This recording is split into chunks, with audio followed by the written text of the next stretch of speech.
I'm here with Brooksaw Antiques. Today we have this 1969 Adler Tippa S vintage ultra portable typewriter. I'm going to show you how to use the functions and make sure they all work. Made in Western Germany and one of the top typewriters of all time, especially when it comes to ultra portables.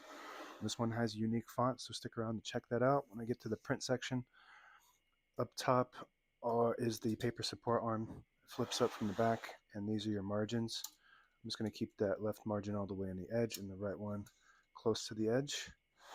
And this is the adjustable paper guide. This helps you guide the page in straight. I'm going to line that up with the platen, which is the main roller that feeds the paper.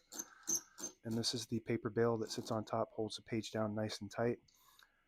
And this one has a super light touch required, because if you type too hard on these, most typewriters will do the same, but it shadows, but this one shadows very easily. So if you don't enjoy a light touch, this might not work for you. You barely have to touch them to get them to print.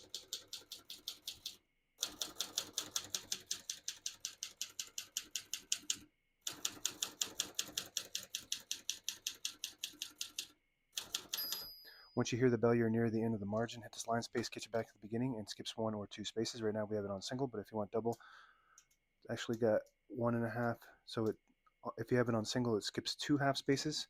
When you have it in the middle, it skips 3 half spaces. And when you have it all the way down, it skips 4 half spaces. So it's got single, 1.5, and double space. We're going to keep that on single for now and finish typing. As you can see, all the keys type nice and none of them skip or stick. I'll type a sentence in red on the next line and switch from black to red. There's a switch on the right side here. Flip that down to the red indicator. It prints the bottom portion of the ribbon, which is red. When you have it in the middle on the white indicator, it prints no ink at all.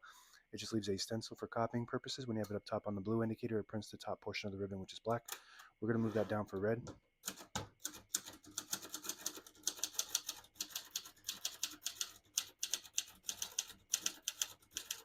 And you get used to it.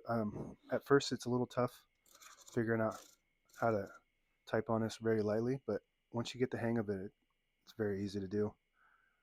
Beautiful cubic elite font, prints 11 characters per inch, and it's got like a cubic style font, which is actually on this model called cubic. A lot of times it's called techno, or I want to say senatorial for the Olympia and techno for the Hermes.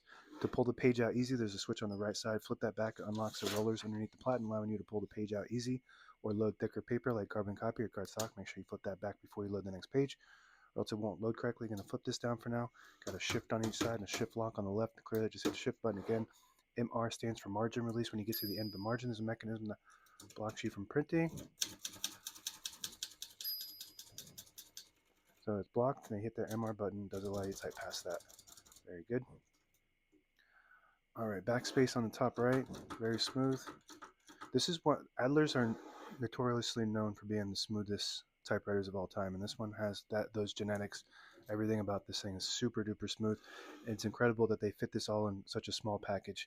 Comes with a top lid for carrying, and one of the smallest machines that came out. So super compact, ready to travel. Even if you don't travel a lot, it's still super nice machine to type on. One of the top of all time. Adler made some of the best typewriters. They say top typewriters like the Adler J5, and this is just much smaller, but the same potential, same DNA as the top machines that Adler made. All right, we're gonna put that color back on black, and hood pops up. It's got 2 prongs, and this is hard plastic. So Adler is also known for having hard plastic shells, which is plus and minus. The plus is it's lighter weight, and they get a little bit of a more sleek design versus the metal typewriters that are heavier, but they're a little bit more durable, but they bend. These ones bend, but they'll break too. But high quality, hard plastic. All right, all the brand new ribbon was loaded on the left, but now it's pulled to the right. So that's the direction we want it to go, is to the right. If you want to switch that direction manually, this contraption in the front here. You flip it to the right if you want it to go to the left. You flip it to the left if you want it to go to the right. And this is meant to automatically reverse when you get to the end of the ribbon. There's a little eyelet, which is the metal piece, that will pull on the side that it needs to go to and reverse it to that side like that. So you need to pull it and type at the same time and it'll swap. But we want it to come to this side for now. And if you don't have eyelets at the end of your ribbon, you can tie a knot and that should catch that automatic reverse. Carriage release on the right side only, and that is typical for ultra portables. And it's got one of the smoothest carriage travels you can get on any typewriter, not just ultra portables. It doesn't wobble at all. It's super precise and smooth. This lever on the top left will disable the spacing when you turn the knob so you can get to an exact spot on the page. You flip it to the front, you get the clicks. Each one of those clicks is a half a space. And that's it. Now available on, well, there's a carriage lock somewhere right here. This will lock your carriage, and then when you move the carriage to the middle with the carriage release, it will lock in the middle. So when you have it in a case, it doesn't bang around. That's it. Now available on eBay or Etsy. Search Brooksaw Antiques.